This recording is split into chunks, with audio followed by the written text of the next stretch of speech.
Il faut le rappeler que cette loi qui porte modification de la loi qui porte organisation judiciaire au Burkina Faso s'inscrit dans le cadre des réformes globales qui sont entreprises depuis 2023 dans le secteur de la justice et qui visent à accélérer le cours de la justice et qui visent à rapprocher la justice du justiciable et qui visent à permettre à l'ensemble des acteurs d'avoir des leviers juridiques sur lesquels ils peuvent s'appuyer dorénavant pour rendre un service public de la justice accessible et répondant aux attentes du peuple burkinabé. Que contient comme innovation ce projet de loi modificatif qui va être transmis à l'Assemblée législative de transition? Première innovation majeure, il a été adopté un projet de loi portant code de procédure pénale qui a institué le flagrant crime comme le flagrant délit. Autrement dit, aujourd'hui, dans notre organisation judiciaire, lorsque des infractions sont commises et que ces infractions sont qualifiées de crimes, il faut une instruction obligatoire.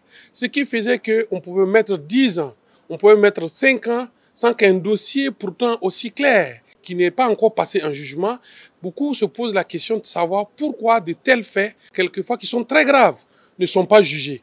Eh bien, c'est parce que tout simplement, notre loi actuelle obligeait qu'en matière de crime, il faut une instruction obligatoire. Dorénavant, avec cette loi, ce projet de loi modificatif, l'instruction n'est plus obligatoire tel que cela a été prévu dans le Code de procédure pénale. Donc, concernant le présent projet, il s'est agi de créer des chambres criminelles au niveau des tribunaux de grande instance, comme il n'y aura plus d'instruction obligatoire, même en matière de crimes, pour que les crimes flagrants puissent être jugés immédiatement. Deuxième innovation, c'est la création du tribunal de travail au niveau des tribunaux de grande instance de notre pays. Nous en avions 3. Un tribunal de travail à Ouaga, un tribunal de travail à Koudougou, un tribunal de travail à Bobo-Dioulasso. L'année passée, nous avons pu rendre fonctionnel un tribunal de travail à Fada, mais cela n'est pas suffisant. Alors, cette loi contient une innovation qui permet d'instituer un tribunal de travail au sein de chaque tribunal de grande instance. Donc, partout où nous avons des tribunaux sur le ressort de l'ensemble des 27 TGI qui comptent le pays, il y aura dorénavant un tribunal de travail qui permettra d'examiner les conflits de travail entre employeurs et entre employés. Ensuite, il y a la question du juge unique. Partout, nous avons des problèmes de ressources humaines.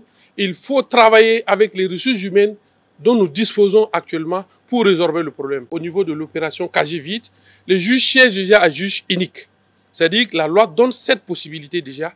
Il s'est agi de la consacrer et d'étendre les matières dans lesquelles le juge peut statuer à juge unique, aussi bien au niveau des tribunaux de grande instance qu'au niveau de la cour d'appel. Entre autres innovations aussi, il y a le juge de l'exécution. Vous savez, aujourd'hui, la matière de l'exécution est exclusivement détenue par un seul juge qui est le président du tribunal de grande instance. Aujourd'hui, tout le contentieux, que ce soit du commerce, que ce soit le contentieux du droit du travail, tout se retrouve entre les mains de ce juge ou au juge délégué. Ça crée un engorgement et ça ralentit le cours de la justice, de sorte qu'il était nécessaire d'éclater effectivement la compétence du juge de l'exécution, de sorte que le juge qui a rendu la décision puisse être compétent pour connaître du contentieux qui est de ce titre exécutoire.